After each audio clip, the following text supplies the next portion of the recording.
Come in. Welcome. I am E.G. Marshall. Welcome to the world of your own terrifying imagination. Since the beginning of time, people have argued about the existence of ghosts. They've been called variously wraiths, specters, phantoms, apparitions, shadows, or shades. But everyone agrees that if there are such things as ghosts, they are the souls of dead persons haunting living persons. And that's what our story is about. Ghosts. No one, Mr. Garth, whether professional ghost hunters or ordinary people, have ever been able to spend an entire night in that house. Well, how many have tried, Mr. Flanders? Well, I know of at least a dozen. And that's within the past 2 years. Well, did you get any reports from the professionals? Most sketchy ones. But they all say the same thing. That whatever or whoever it is that haunts that house, the manifestations are the most powerful and evil in their experience. They all mention nameless horrors.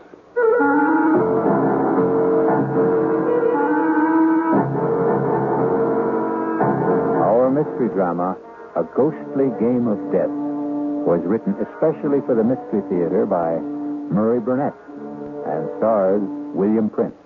It is sponsored in part by Anheuser-Busch Incorporated, brewers of Budweiser, and by the Kellogg Company, makers of Kellogg's Special K cereal. I'll be back shortly with Act One.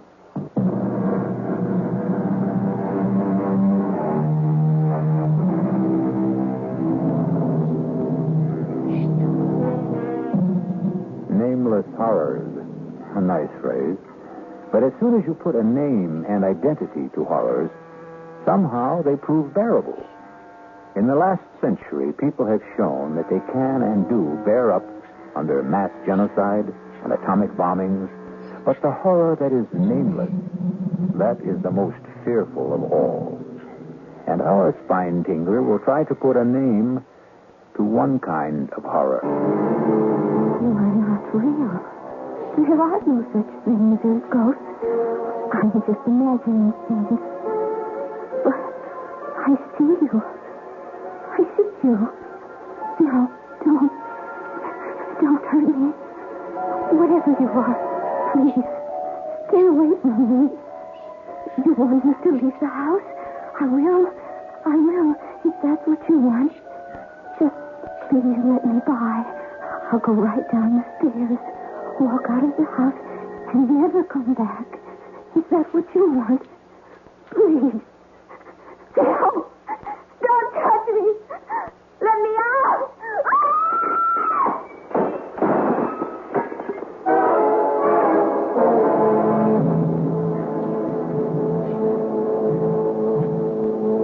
Suicide.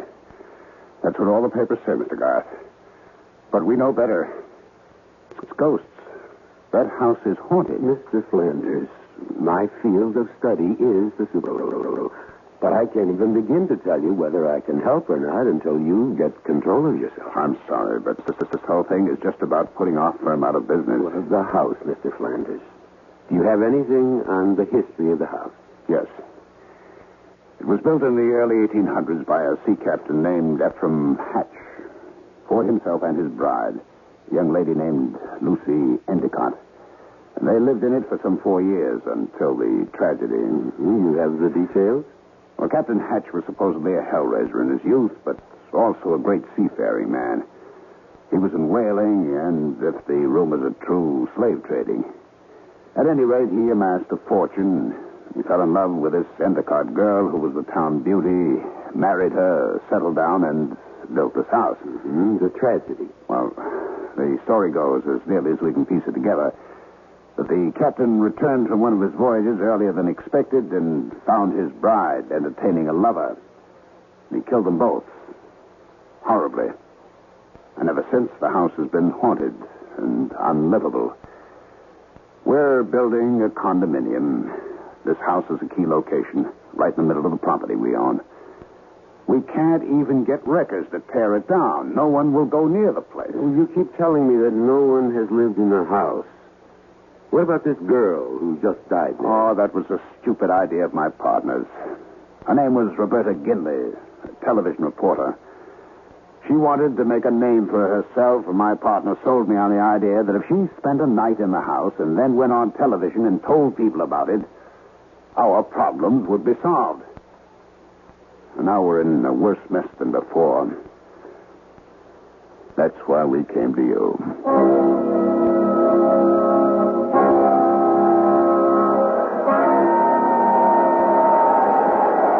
Well, there you are, gentlemen. The haunted house. Well, is it always this windy, Mr. Flanders? No, Mr. Kelly. Only when the wind blows from the east off the ocean. Well, for a haunted house, it looks substantial enough. Well, shall we go up to the house, Mr. Flanders? Why don't you two go? I'll wait for you here. You'll be quite safe, Mr. Flanders. It's broad daylight. Tim Kelly here has been with me in more haunted places and dealt with more ghosts than any man, except myself. And don't forget Byron. Byron is my dog, Mr. Flanders. And like me, he doesn't believe in ghosts. Huh? Do you, Byron? Oh, I'm not scared, gentlemen. It's just that I've seen the house so many times, Well, I don't want to influence you. Suit yourself. Let's go, Byron. You bring all our gifts in? Well, it's back at the motel. We won't need it until tonight. Wow. They certainly built solid houses in the old days. Look at this door. What? Take it easy, Byron. Boy, everything's okay. You got the keys? Right here? Mm-hmm. All right, in we go. In we go. Come on now, Byron. Come on. We're on our way to meet the ghost. Tim, keep Byron quiet. Sit, Byron. Come on, sit. I don't think we should bother the downstairs. Let's go up and see where we're going to sleep tonight. All right, I'm with you. Come along, Byron. Oh, this looks like the master's bedroom. I'll sleep here. And I'll sleep in this little alcove here, right off your room. Byron, what is the matter with you? I wouldn't try to take him into that alcove, Tim. He can stay in this room with me tonight. All right. Hey, there's a door here leading outside to what you call the Widow's Walk. Want to come out and look around? I'll be right with you. Just checking the fireplace. You're going to need logs. Okay. Where's the door? It's right here. It hasn't been open in a long time. Now. What a view. Look at that ocean. Any woman waiting out here to see her husband's ship come in might be blown away. From what Flanders tells, the captain's wife wasn't too anxious for her husband to return. That's right. She was too busy entertaining her lover. Now you moved the rail. Oh, all right. Thanks, Mr. Strong. Hadn't caught me. I would have gone over. What happened? Oh, nothing. I don't know. I lost my balance. Come on, Tim. We know each other better than that. What happened? I really don't know, Alex. I'll swear. I thought someone pushed me.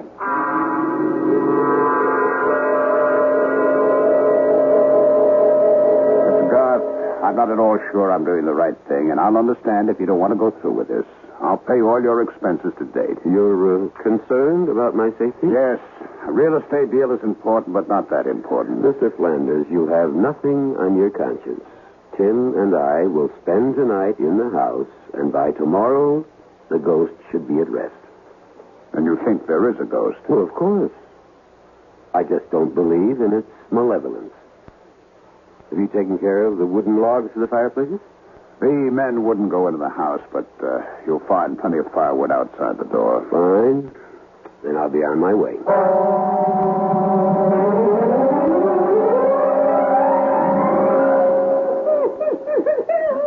I've never seen Byron act like this.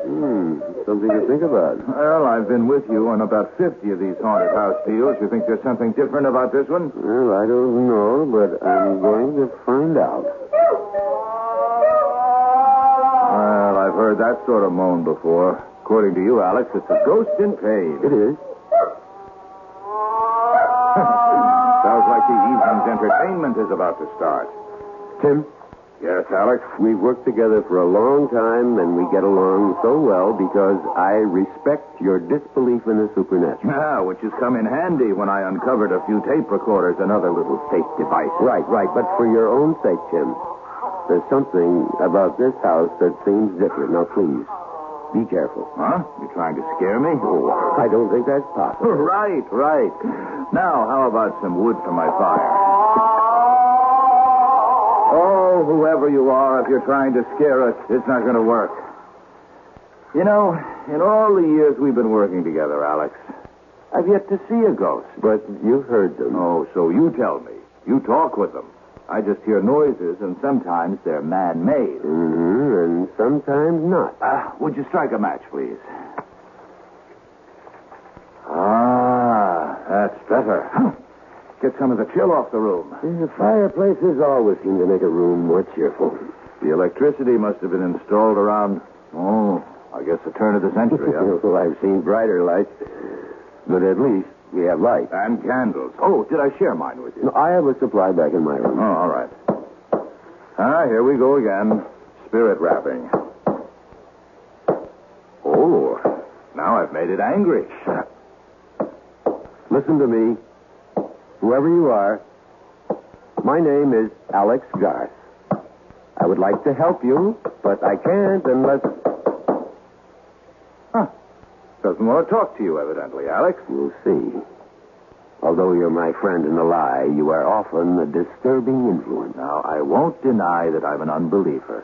So I'll turn in now that the fire's going. And you can go back to your side of the room and commune with the spirits. And with each other, Tim. We'll check with each other, as we always do.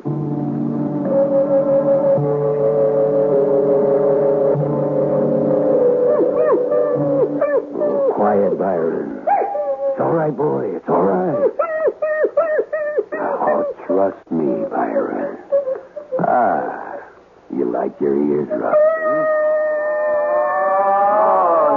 Expect me to sleep with all that racket going on? Has Byron gone bananas? Well, I'm trying to quiet him. Easy, boy, easy. It's all over. Tim, is there any way we can get Byron out of here? He's beginning to froth at the mouth. He's covered with perspiration. Well, I don't want to let him out now. He'll just get lost. He'll get over it when he sees nothing's happening. Hey. What? My lights just went out. How are yours? Going, gone. Easy, boy, easy. I know you're in trouble. Please, let me help you. If you'll show yourself, I could help you. I've helped others. Believe me. Is your name Lucy? Lucy Endicott? If you are Lucy, would you rap twice? Can you? Byron, come here. Come here right. Lucy, you're frightening a dumb animal. You're not frightening me. I'm sure you don't want to terrify a beast. He's never done you any harm. Byron, come here. Come out of that corner. Come to me. Good God. Come on. Alex, the fire's going out in here. So we go to the candles. You've plenty of matches, haven't you? Yeah, I'm fine, but I'm really worried about Byron. Oh, somebody's playing games. I tried to find the fuse box if I could, but... Hey. What is it, Jim? Well, whoever's at the controls is pretty good. A nice cold gust of wind just blew out the match I was using to light the candle. Well, I've got a couple of candles lit. You want one? Oh, no, thanks. I'm not scared of the dark. That's pounding. That's a new one, isn't it, Alex? That's new to me. It isn't spirit rapping. Sounds like someone wants in. You want to go down and open the door? Oh, no chance. Hey, Alex, your side of the room is rocking like a boat. I'm steady as a rock. Was that Byron? Yes. What happened? I'm not sure. He's dead, Tim. What? His neck seems to have been broken. Tim, did you hear me? I said Byron is dead. Tim, are you all right? Tim, what is it? Run for your life.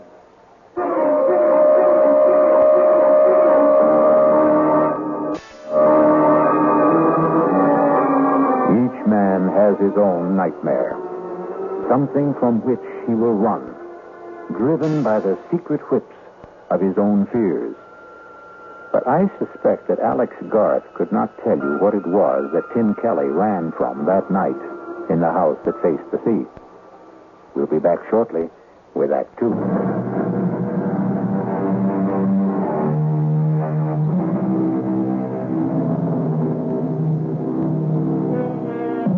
Alex Garth, authority on the supernatural, has undertaken to spend a night in a house so demon-ridden that workmen have even refused to tear it down. Deserted by his friend and ally, Tim Kelly, who fled in terror from unknown fears, Garth knew that he had to face the rest of the night alone as the heavy outer door boomed closed behind Tim Kelly.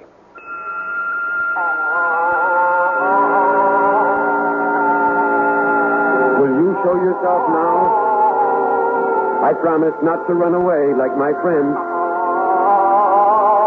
You'll never find peace unless you let me help you. There can be no rest for you except through me. Do you think you're being punished for some sin you committed when you were alive? That isn't you. Is it, Lucy? Please, let me help you. I will not let you in, and I will not leave this house. Locking the room doesn't frighten me. I'm not afraid. Mr. Coggin! We split a tough, fellas. Keep her steady or I'll kill you! That letter I received in Trinidad tells me that my Lucy, my wife, is carrying on under the roof of the house that I built for her with young John Rogers. So, Mr. Coggin, we're going to drive for home and to hell with the storm. Nightmares. We've all experienced them. But I venture to say that none of us has experienced the horrible sights, shapes, and sounds that Alex Garth saw and heard in that dark room of the haunted house for the next hour. And when he still held hard to his sanity and what remained of his courage, the apparitions changed in character. Garth no longer knew what was real and what was fantasy. He later told me that he may even have fallen asleep, hard as that may be to believe. Alex Garth? Lucy? I am Lucy. Am I not there, Alex Garth? Yes. Even beautiful? Very beautiful. Would you not like to touch me, Alex? Even if I wanted to, I could not. You think I am cold and repulsive. That is what you think. John, tell Alex how nice I am to touch. You are very nice to the touch, Lucy. Was John your lover? You do nothing but ask questions, Alex Garth. What should I do, Lucy? Make me feel once more the touch of a man you love. And Lucy, you're in torment. I can only give you peace. torment? Why should I be unhappy? I live here in my house and... Of course, we were naughty, John and I. We tried to frighten you. But that was only because I don't like strangers in my home. Apologize to Alex, John. This is a childish game you're playing, Lucy. But I adore games. I love games. Come, dance a minuet with me, Alex. Isn't the music lovely, Alex?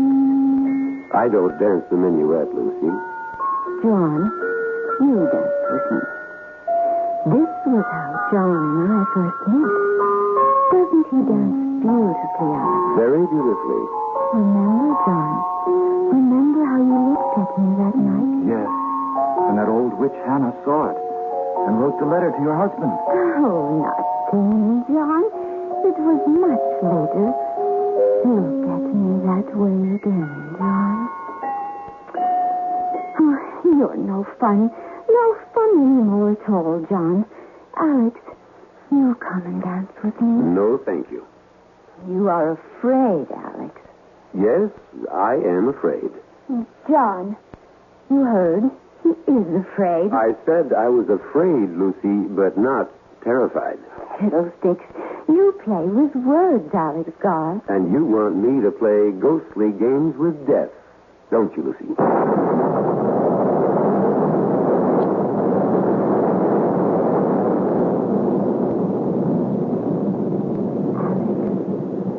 Alex Garth, wake up. I wasn't asleep. You are here to drive me from my home. Are you happy in your home, Lucy? I will not leave. You shall fail. Others have tried.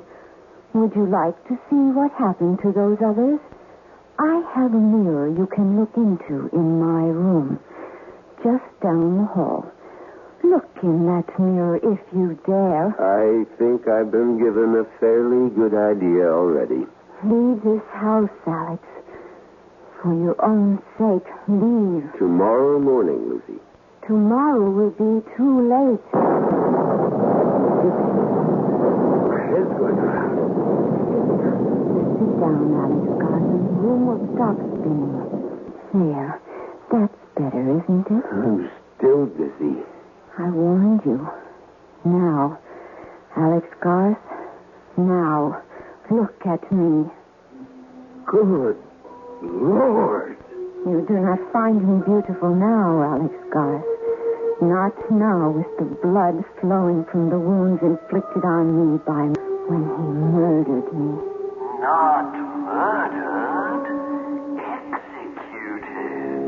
You would not like to kiss me now, Alex Garth. Stay where you are. You need not worry about my blood staining your clothes.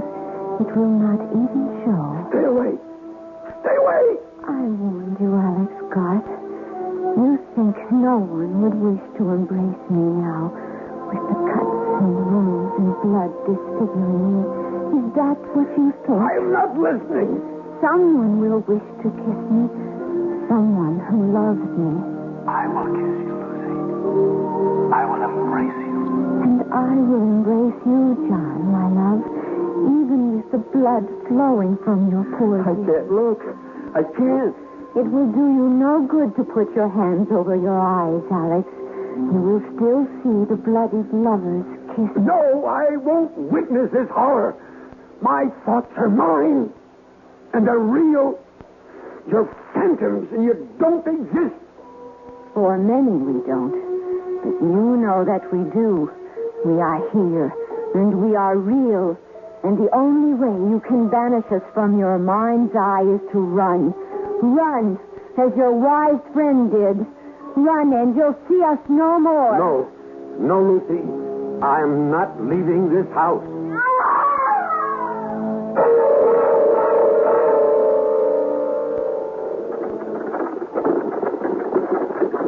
This is the carriage bearing me to the burial ground, Alex. If you open your eyes, you can see into the coffin. The undertaker did a fine job. I looked almost as pretty as I did before I died. I was wearing the dress you see me in, Alex, and the only mourner following who wasn't afraid of my husband's wrath. The only person who didn't believe I was a wanton. Do you believe that? Yes. You do? Yes. Everyone feared Captain Hatch. And you, Lucy, most of all. You still fear him. No. Oh, why won't you go? Like you, Lucy, I am bound. How bound? By my knowledge, by my pride, by knowing if I leave now, I failed. You have stayed longer than anyone. Not long enough. You mustn't stay. What you have seen, it will be worse and dangerous for you. Even more dangerous. And you're afraid for me? Yes. Why? You really don't know. Of course not. But you've seen John. Have you not noticed that you are very alike? Well, I really hadn't looked that closely. Would you? No, I believe you. Then you must see how dangerous it is for you now. Then help me. I cannot. If you would trust me and tell me what the control is, I could help. You're very wise, Alex, but this is something beyond your wisdom. Try me. It's impossible.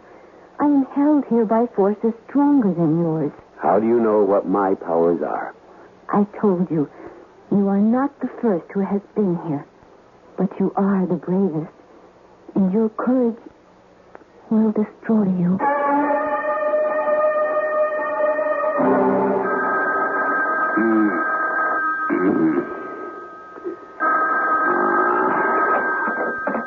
Hello. Mr. Flanders? Who's this? Kelly. Tim Kelly. Where are you? Boston. What are you doing? Flanders, I owe an apology.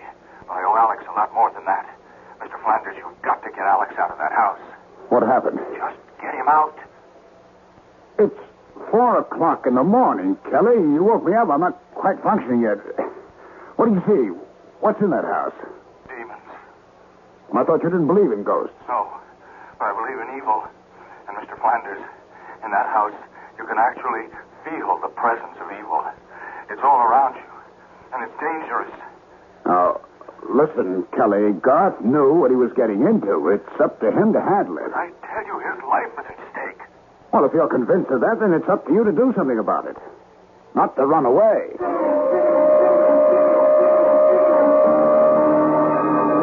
You speak to me of powers, Alex Garth, yet you are afraid to test them. What kind of test do you propose?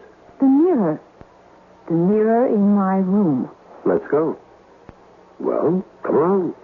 I'm warning you, Alex Garth. Wait a second. Your death machine will not help you. Death machine. Oh, you mean the revolver. Call it what you like. It spits fire and noise and has been used stupidly by stupid people against us. Surely you know better, Alex Garth. No, it gives me something to hold on to. Come on. You could try to hold on to me. This is your room? You fear to go in? Well, I'm wondering what it is about this room that... This is the room Tim ran out of, isn't it? The mirror is over here. Now, look in the mirror, Alex Garth. Look well. See, Alex Garth? Is that you, Lucy? It is I, Alex. She's a very young girl. And your schoolmates. Who are they? Schoolmates. Is John among them? Look. Look in the mirror. I can't make out the faces. Now you're grown. I can't. Oh! No! No!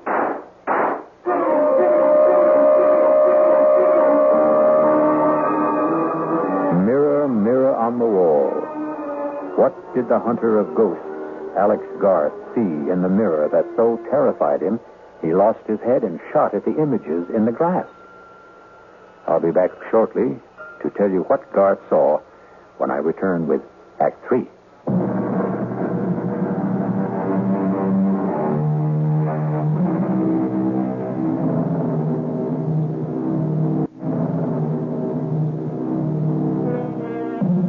Some people believe in ghosts. Some very thoughtful people. There are others who say if you believe in ghosts, you will see ghosts. And Alex Garth, expert on the supernatural, is not only seeing, but talking to ghosts. As experienced and as cool a ghost hunter as Alex Garth has just committed the childish act of firing his revolver into a mirror. shattering the glass into a million pieces, and doing the same to his composure. Stupid. Stupid, stupid. Breaking the mirror isn't going to change anything, Alex Garth. The only thing you can do is leave. I'm not leaving, Lucy, until dawn. If you stay, your mind becomes a mirror. A mirror for all the things you don't want to look at. Well, if I have to look, I will. Then farewell, Alex Garth. You and I will see each other, but we can no longer talk until you join us. Join you? You are doomed. You will join John and me here in my home for all eternity. And God help you, Alex Garth, because I no longer can. Lucy. Lucy, is that you? Lucy, my darling, my love, I must go now. No.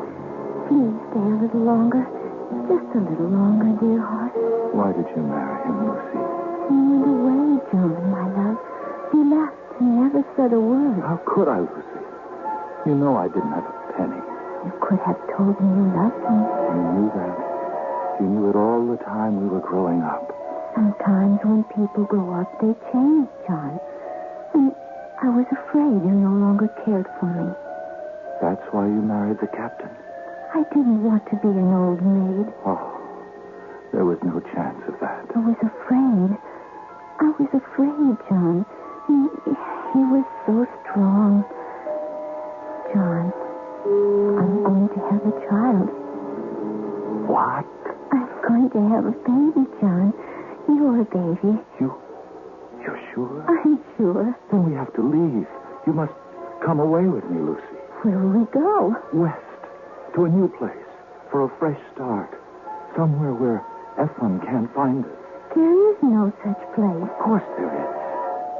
Lucy, you know what will happen if Ephraim discovers that... Ephraim won't be home for at least a week. He was in Trinidad. The last I heard... Lucy, it's me. Your husband. Come on down and unbolt the door. Oh, no. What do we do? Hide. I must let him in. Where? Anywhere. Quick. There. In my wardrobe. Behind my gown. Lucy. Coming, Ephraim. Just getting my robe. Don't be wasting your time, Lucy. It's been 4 months since I've seen you last. All right, Lucy. Where is he? Who? John Rogers, your lover. Have you gone mad, Ephraim? Aye, maybe. Mad with jealousy. Stop lying and tell me where he is. You're hurting me. Aye, and I'll be hurting you a lot more unless you tell me where he is. Who put those terrible ideas into your head? The widow Davies, that's who. And you believe that old gossip? Tell me she lies. Tell me. Here. Lies. Aye. Lie there and snivel whilst I roust out your fancy man from wherever he's cowering. There's no one here, Ephraim. God is my witness. No one. Here, go. Well, for your sake, I hope you're right. But the widow told me she saw him sneaking into this house tonight. She lied. She lied. Maybe. And now, how about your wardrobe? Ephraim! I am with child. Get up on your feet. The child is yours, Ephraim. Your child. You think I'll have my wife carrying another man's child? No. Oh, you'll be killing your own child. Liar. Cheat. Stop. He's here. The man who got you with child. Then come here and stop me. Come on. No. You know I can't do that. Can't? You mean you won't? You know as well as I do. I've never had anything to do with your wife. Just as you know very well who I am. What I'm trying to do here. Then do it. I'll match my blade against your pistol anytime. Captain! No, John. No. So, you came out at last, did you? Now, tell me how you like the taste of steel. Here. Have another drink, Garth. You look as if you need it. Flanders, there isn't enough liquor in the world to warm me. Not after what I saw at your house. Then it is haunted. By ghosts beyond anything in my experience. Can you help me? I hope so, but I'm not sure. I managed to stay the night, and I barely managed to survive. There's one room in the house that seems to be the focal point of all the manifestations. That's the room I believe was occupied by Captain Hatch's young wife, Lucy. That's the room from which Tim ran last night. And that's the room in which I saw things no man should ever have to see. And you propose? To hire some workmen? Oh, that's impossible. I told you what happened when I had to work. I can understand why no workmen from around this area will go near the place. I intend to import a couple of men I've used before. Well, you could try it, but what would you want them to do? To dig into and around that room and see if we can find something that will account for the hauntings. We? Well, you and I will be with them. Correction. I hired you, Garth. You'll be with them. And report back to me.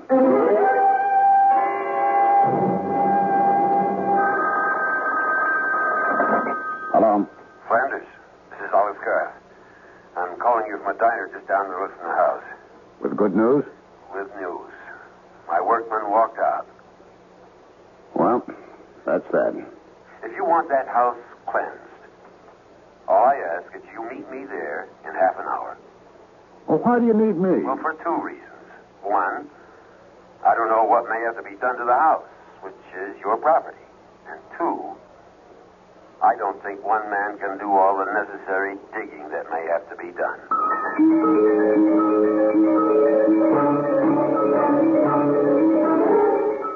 Oh, I see what you mean about this room. Yeah, we'll try not to think about this house or the stories about it. Just hand me that hammer. What do you mean with a hammer? I'm going to test these walls, the floors. You think there's a secret passage or some nonsense like that? Well, I don't know what there is, but there must be something. You'll have to take my word for it that what goes on in this house isn't an ordinary lost or restless spirit seeking solace. It's something that's planned and controlled. How? That's what I hope to find out. Ah! Here. You found something? I think so. Listen. That sounds hollow. Yes. And the further down you go towards the floor, the hollower it sounds. Hand me that crowbar. Well, maybe we should let things be. Not if you want to rid the house of the ghosts. Well, what will we find? Lord knows. Here goes. I know. Wait. Can't you handle this without me? You scared? Well, I think I'd feel better if I stepped outside. Be over in a minute. I don't think I'm going to be able to stand this. Well, just think of something else. You get a thought, you hold on to it. Well, I can only think of the sea and the storm and the ship driving and a woman. Flanders, hold on to me. Hang on. And look. Look, there's nothing down there but a room. Look for yourself. God, why should I be so terrified? Why do I want to run?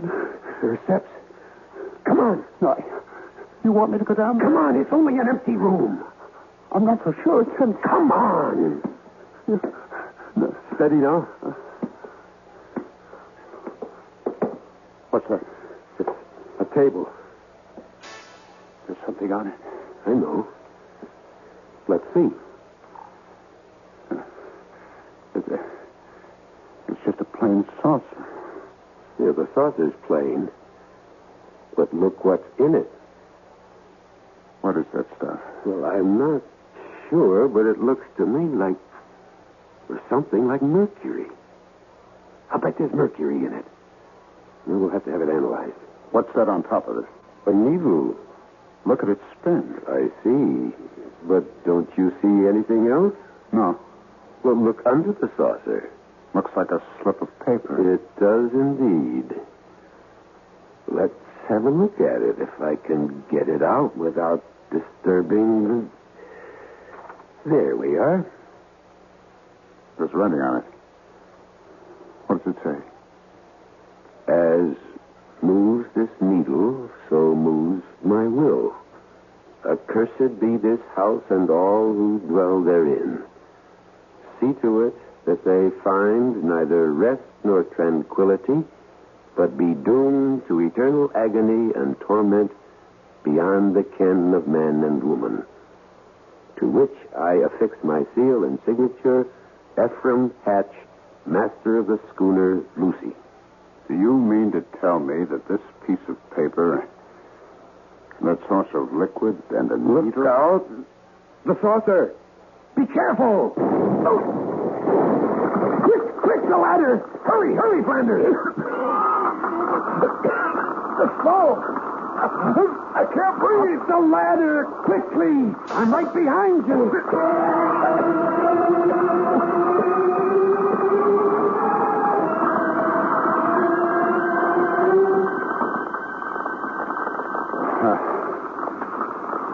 How do you say thanks to a man who saved your life? Oh, don't bother.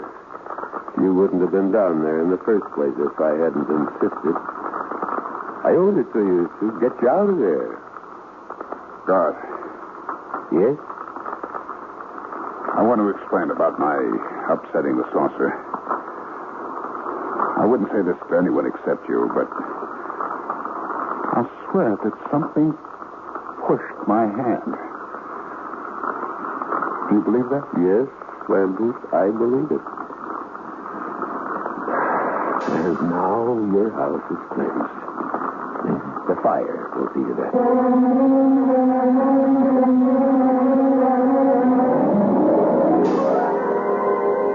For those of you who are skeptical about the existence of such things as ghosts, I have a suggestion. Find a house reputed to be haunted and spend the night there. And then let me know about it. I'll be back shortly. Alex Garth is still an avid investigator of the supernatural. However, he has a curious reluctance to tell people about what he saw during the night he spent in that house on the New England coast.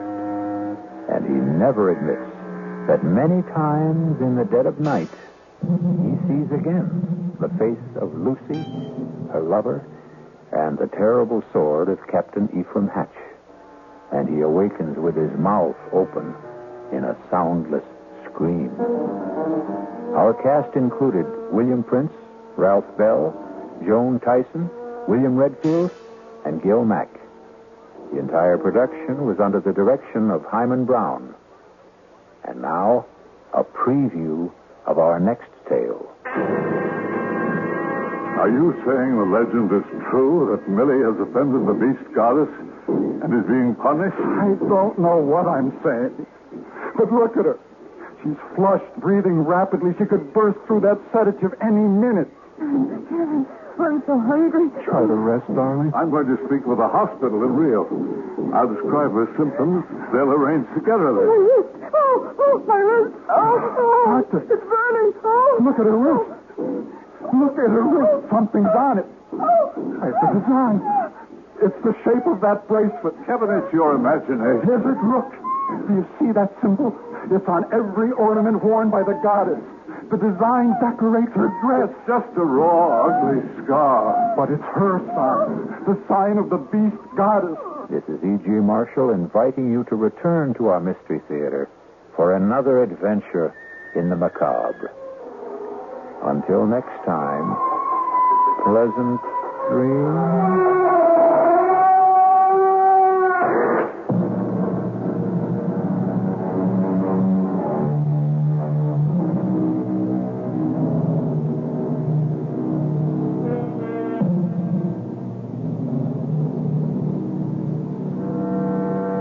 You're listening to WTAX Radio.